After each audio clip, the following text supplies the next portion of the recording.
The CW, the channel where DC throws popular DC characters a show, and with a high chance of it starting good and then having a big fall off by season 3. It's it's pretty much a meme at this point, but yeah, we know a bunch of the shows like The Flash was good and started getting worse around the Savitar point. Arrow was alright until Dating Me and Dark came in, and then they started biting off Batman shit, and Supergirl never really caught my personal attention unless there was like a crossover, so I didn't really care about Supergirl show. Legends of Tomorrow was interesting in theory, but and Batwoman. We don't need to talk about what's wrong with Batwoman, okay? But there is one consistently alright show that has made its way onto CW. That the CW made, and it's Superman and Lois. Now, it is not top tier stuff, no, but it is consistently pretty alright with good dialogue, decent action, and plots that, at first I didn't know how to feel about them at first, but they handled it well and it made me like them. So I feel like it's alright, right? If you don't know what Superman and Lois is about, it's about Clark and Lois moving into Clark's childhood home in Smallville after his mom's death with their two boys, Jonathan and Jordan, for a fresh start. Of course, since Clark is Superman, shit always fucking happens. Like, always. The biggest thing is one of his boys in the early part of the season, first season, fact, gets powers. And I'm just gonna say this, spoilers alert, everyone. The other boy, Jonathan, gets his powers in the last season. After Clark was killed by Doomsday, he had a little tantrum, which I can't blame him, because that's his dad, and and Clark is a pretty cool dad. I will say that. Funny enough, the reason why I got into Superman and Lois, or had on my radar and started to watch it, is because I saw the clip of Doomsday beating his ass, and I like watching Superman get his ass beat. Don't get me wrong. I love Superman. I love his character. I love many stories with him and everything, right? Just for some reason, ever since I was a kid, watching Justice League and Superman the animated series and stuff, I just love watching him get his ass beat. It's just something cathartic about it. Just watching a man just get beat up, right? I think maybe it's specifically with Doomsday, because I really like how Doomsday beats the fuck out of him, because it kind of reminds me of how Broly will beat the fuck out of everybody in the first Broly movie, right? The one from Z, like Z Broly, right? I love how he beat the fuck out of Goku and Piccolo and just full on manhandles them, right? And that's what Doomsday did here. And I was so influenced by what he did. It made me want to go ahead and watch the series from the beginning to get all the way up to that point, because I was like, I got to see what led up to this. And honestly, I was surprised to see that I was watching a pretty decent show for the most part. But yeah, the show's dialogue is probably the best dialogue I've seen from a CW show. Very mature when it comes to the adults, and the dialogue with the kids too is pretty alright, right? However, they do flip-flop the kids' relationships and, how they feel and all this and that through the season a bit too much. And I don't know. Maybe it's because of their kids, they're teenagers, and, their life is chaotic. They're going through stuff, especially the super family. But still, it's a lot, right? And I'm not going to get into talking about every goddamn detail about the show, but I will spoil the plot for the 4 seasons that the show has, because they are relatively more simple to explain, right? Again, spoilers for anyone that cares a lot about the show or really wants to watch the show or whatever, right? Season 1 focuses on Lois and Clark figuring out what's going on in Smallville and coming to blows with Clark's half-brother, Tal-Rho, a son between his mom and a guy she was paired with before she met, Jor-El. Crazy ass shit, right? So he is trying to take over the Earth with a machine that their mom made, that stored Kryptonian consciousnesses and implanting them in people so they can take over. It gives them the powers, the whole shebang, the whole 9 yards, right? And of course, Superman beats his ass and imprisons him, blah, blah, blah, right? Next season focuses on a cult leader who Lois had thought was gone for good, but she began trying to merge 2 Earths together after fusing with her other self to become a powerful quote-unquote god. And, to be fair, powerful enough to to beat up Superman a good bit that he can't even fight her directly because that's how powerful she is. And this season we got Bizarro Superman, not a clone of Superman that Lex Luthor made, but it's just an alternate universe Superman that's gone through some shit, right? And their universe is basically the opposite of our Superman and Lois universe, right? Even their fucking planet is square. Their sun is square. They talk backwards. Well, for them it's regular, but for the people on Superman and Lois's world, where our Earth is a fucking sphere, right? Sphere. They're talking backwards, right? And Jonathan is the one with powers first, and yeah, it's crazy. It's weird. We did get Bizarro Lois too. Bizarro World was it was cool but weird. We get Superman fighting Bizarro Superman. We get him absorbing the sun's energy, overcharging himself to defeat the cult leader. And then, in crazy, like Golden Age, maybe Silver Age, like crazy Superman fashion, he punches the two worlds back into their like respective spot in the multiverse before they managed to fully fuse together and like made everything all right. And that's some crazy ass Superman fucking shit, if I have to say so myself. Yeah, it's that fucking nuts. And I am simplifying a lot here, so forgive me. I'm glossing over John Irons, who came from a different universe in season 1, where his Superman is evil and killed his wife, who happens to be Lois. And he tries to kill our Superman because he thought he was going to turn the same way, but after more evidence and like the plot going on with Taro and the machine to turn people into pseudo Kryptonians, I guess. Maybe that's not the case. Maybe he was just focusing too much on Superman just destroying the planet, right? Which, to be fair, there's nothing they could really do against. I don't know. They didn't really get into it. They just know that the world was lost and there's no point in going back and blah, blah, blah, right? They don't do the whole, hey, we have to help that universe. We have to stop that Superman. No, they don't do any of that, which I thought was, fair. I thought that was fair. Like one, how are they going to get there? Even the stuff in season 2 was by chance to be able to get to that other Earth, because Clark did go over there, and what happened, what was a day for him there was a month actually in his world. But anyways, I'm getting too off topic. Season 2, I just got to season 2 explaining it. There was a lot of Lois Lane drama because like her sister was part of the cult and stuff. And honestly, like my favorite part about season 2 is Taro becoming an ally and a full on brother to Superman this season. I thought that was a big W, honestly. So season 3 hits a little bit closer to home for the Superman and Lois family, as Lois is diagnosed with cancer, and throughout the entire season she has been fighting it. And they did a beautiful job expressing Clark's care and love for her during this process, showing Lois like fighting back against it, and like the give and take of like what's going on in that sort of situation as a couple and even as a family as well, because Jordan and Jonathan had to make sacrifices, and it all displays like their adjustment to their mom having cancer and the whole family adjusting to it. It was really nice to see. It was really nice to see.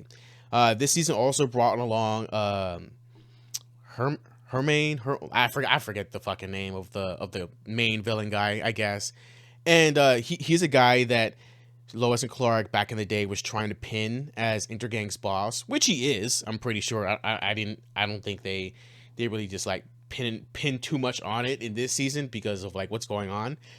But they couldn't prove it actually with actual evidence, right, to connect him to Intergang.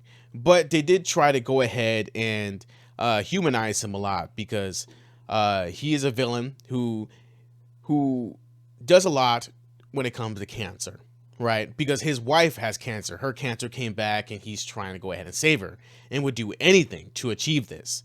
This guy became that villain that you look like. I can't speak. This guy became that villain that you look at like, I don't condone this, but I understand, right? He was just a man that wanted to save his wife and just erase cancer entirely, right? Because he just hates it so much. He doesn't want to deal with it. He hates people like going through it. He doesn't want anybody else to go through it, or any other man or woman to have their own spouse like go through it and see them go through it. He just wants it gone entirely, and to the point that he even uses Bizarro Superman's corpse to try and create a sort of vaccine or cure for cancer. Crazy ass fucking shit. And honestly, he even let Lois use his cancer treatment building, like cutting edge, like cancer treatment, because he won't even allow his worst enemy, like his most annoying enemy, to deal with cancer, right? That's how much he wants to erase cancer. Like, he doesn't fuck with it, which is something I can personally respect, right? Season 3 was a much more chill and more personal story sort of season. Nothing truly crazy, but it definitely had a different kind of depth to it. And honestly, I really enjoyed it. Like, I really enjoyed how personal it got. And now we get to season 4. It focuses on, of course, Alexander Luthor, right? And, you know, him trying to make Clark's family life a living hell.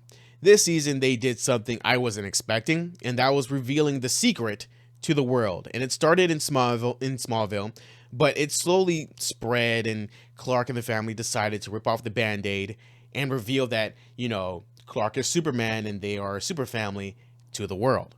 Which again is fucking crazy. Honestly, if this version of Superman had villains like Metallo, Parasite, and more villains like the Superman from the animated series, I'd say you're fucking insane for doing this.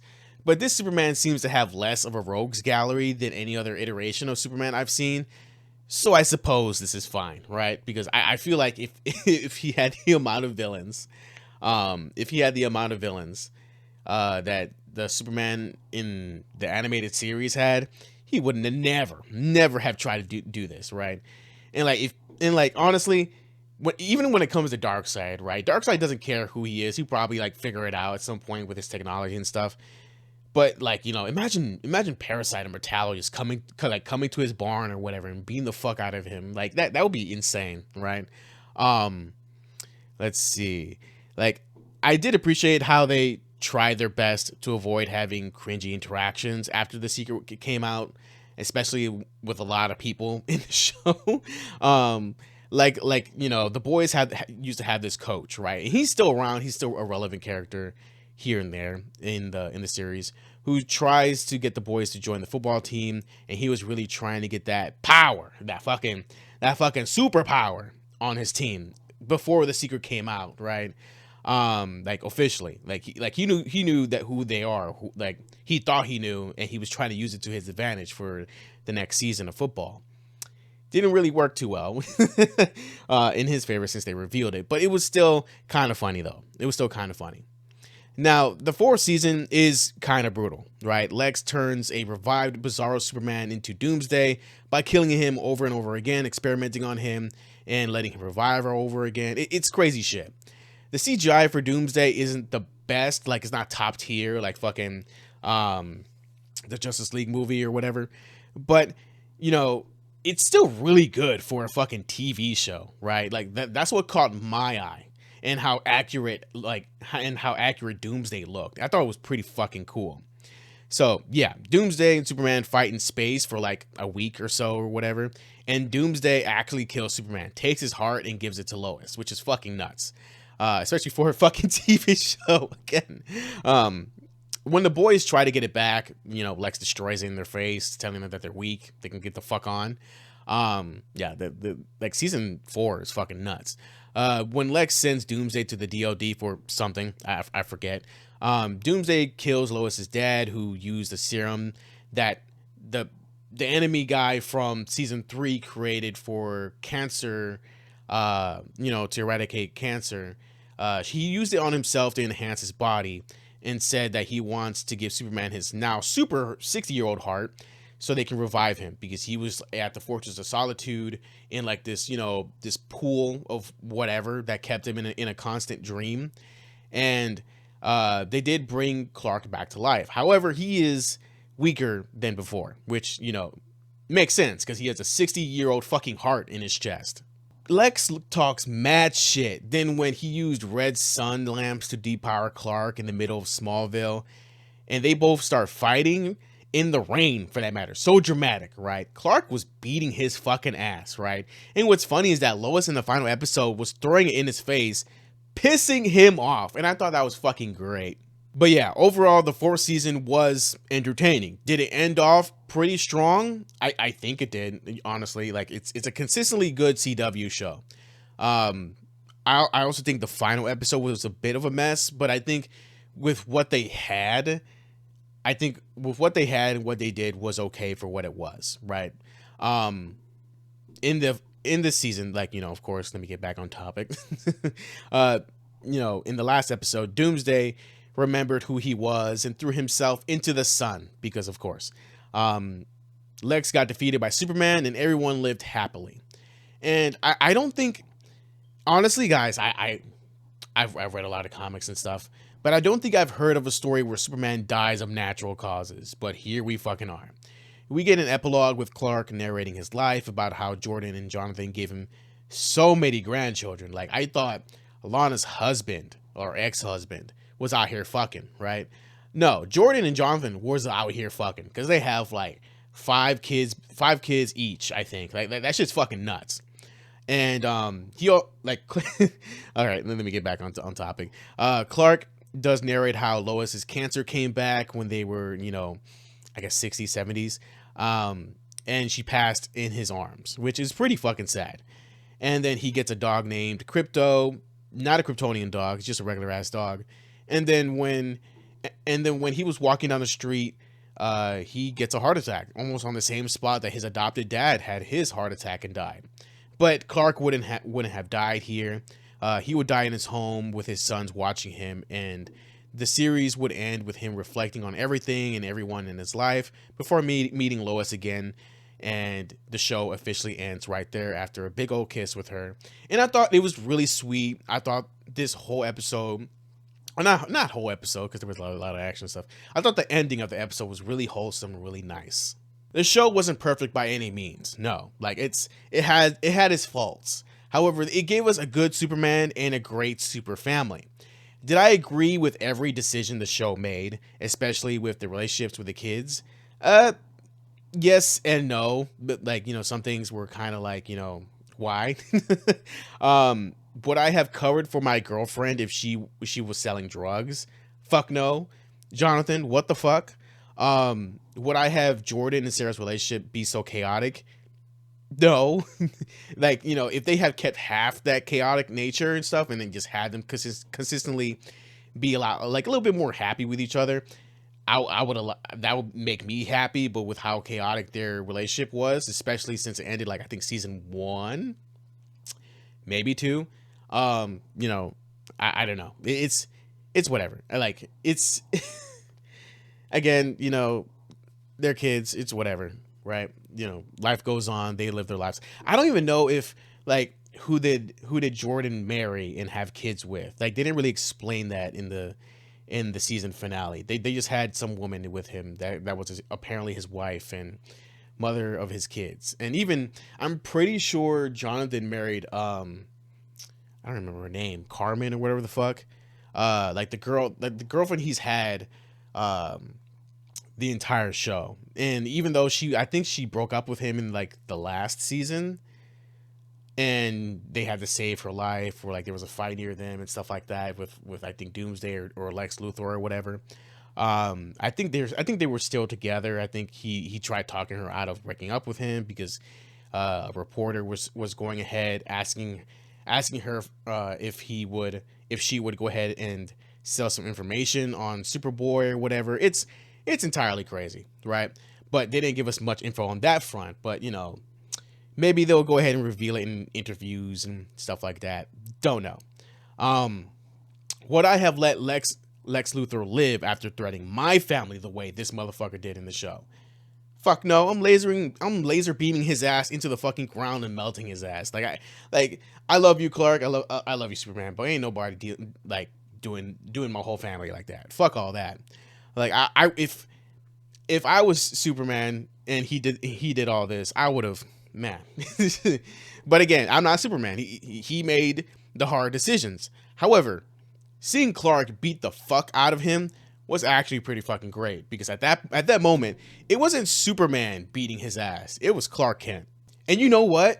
The times when like I remember throughout like the years, right? I did see like a few scenes of Clark actually manning up and sort of like standing up to certain people, right? Like I think it was Jonathan's girlfriend's dad who's a fucking bastard, right? And I guess like he punched Jonathan in the face, he threatened Lois with a gun, and then he found him. Clark found him at the diner, and he proceeds to go ahead and threaten and beat his like kind of beat his ass, like slammed him against the ground and stuff like that. I thought that was fucking cool. I love this side of Clark. I thought that was fucking neat. I thought that was fucking cool. And we don't really see that side of Clark at all. Like he's normally like, the goofy guy that we know. But like when it comes to his family, when he's protecting his family and threatening somebody, like he's like he doesn't come down as Superman to threaten somebody. He comes down as Clark Kent, as a father, as a husband. Like that shit was raw. I'm not gonna lie. Like I'm sorry, I'm talking too much about it. Let's get back into the script, right? I will say the relationships with the kids was kind of squandered a bit, like a bit chaotic, but maybe that's the point, to help show how stable and real relationships are when, like, compared to Lois and Clark. And hell, even Lana and her husband Kyle wasn't the best, and that's because Kyle is such a fucking asshole most of the time, right? Like, dude cheated on Lana, like, bro, what the fuck? Like, after they separated, he knocked up like the owner of the local paper, like, that worked with Lois. Like, bro, what? Like, I will say the family drama stuff can be pretty intense, but I don't think it was like over the top, especially when a family is stressed. It's pretty normal when stuff like family explodes at each other and people are having disagreements. Jordan and Jonathan fighting, Jordan and Clark fighting, Sarah and Lana fighting, Lana and Kyle fighting, but it all gets resolved pretty quick and healthily as well. I can't really speak. What I'm trying to say is that a lot of their family drama does get resolved pretty quick, especially in episode. Maybe the next episode, depending on what's going on. I will say though, when Sarah threw her dad's cheating in her mom's face and Lana smacked the goofy out her ass, I think that was justified. Talk crazy, get hit with crazy. I don't know what to tell you. So yeah, I think a majority of the issues the characters have with each other resolve pretty healthily. And I also love how they have a really wholesome sort of like moments in the show. Like it helps balance like the craziness of the show. Like, my favorite moment was everyone commemorating the bench Martha Kent always sat on in her honor with a plaque. And, they showed Clark it and they celebrated it in his honor and his presence stuff to celebrate his mother. And I thought that was so fucking nice, right? I thought that was really fucking wholesome. And, seeing Lana find love with John Irons was nice. Clark, you fumbled so fucking bad, bro. Oh my god. Anyways, Sarah Lang being free to explore the world, the boys being free to be superheroes. It was great to see Lois beat fucking cancer. That was great. Clark and his brother Tao finally developing that brotherly love Tao always wanted. And that was, man, I love Tao as a character. I wish we had more of him. I wish he didn't go to Bizarro World to become their Superman. And yeah, I would have loved to see their relationship grow a little bit more and see them do, just Tao just show up. It was kind of funny though that Tao, before he left, he bought the boys both like big ass fucking trucks, and like probably to piss off Clark, which is really fucking nice. I thought that was great. And there are many more fun and great scenes as well. The show has a good mix of interpersonal problems with accomplishments and wholesome moments that drive the show. I personally would give this show a 7 or an 8 because it actually keeps me engaged and invested in the characters and the plot. Even if I smile a little bit too hard when seeing Superman get his ass beat by Doomsday. But yeah, even the fighting is decent most of the time. I do think that he used too much budget in the second to last episode of the last season. Because, the Doomsday fights in the last episode were kind of, the CGI wasn't, the birch, but, it's fine. It's fine. Hell, even the effects, the costumes, like, I think this version of Clark's costume is probably one of my most favorites in the Superman's whole array of costumes. Even his first costume that he showed up like canonically in the show was pretty fucking cool. I think it was inspired by the Kingdom Come suit, like when he's like older, and if you know Kingdom Come, like the costume, then it's similar to that. I thought that suit was pretty cool. I thought every costume here was pretty nice, right? I'm happy with how the show turned out. Like I said, the show isn't perfect, but goddamn did it try its best and succeed in making a good super family show with actual emotion, dialogue, and story to it. So, yeah. With that being said, what do you think of the series as a whole? Are you interested in watching it? I know it's on Max. There are at least 3 episodes, like not 3 episodes, 3 seasons on Max. And tell me what you think in the comments below, because this show is actually pretty decent. If you love Superman, I think you will love this show. I think you will like this show. And thank you so much for watching. Stay safe and healthy mentally, emotionally, and physically. See you guys later. Peace.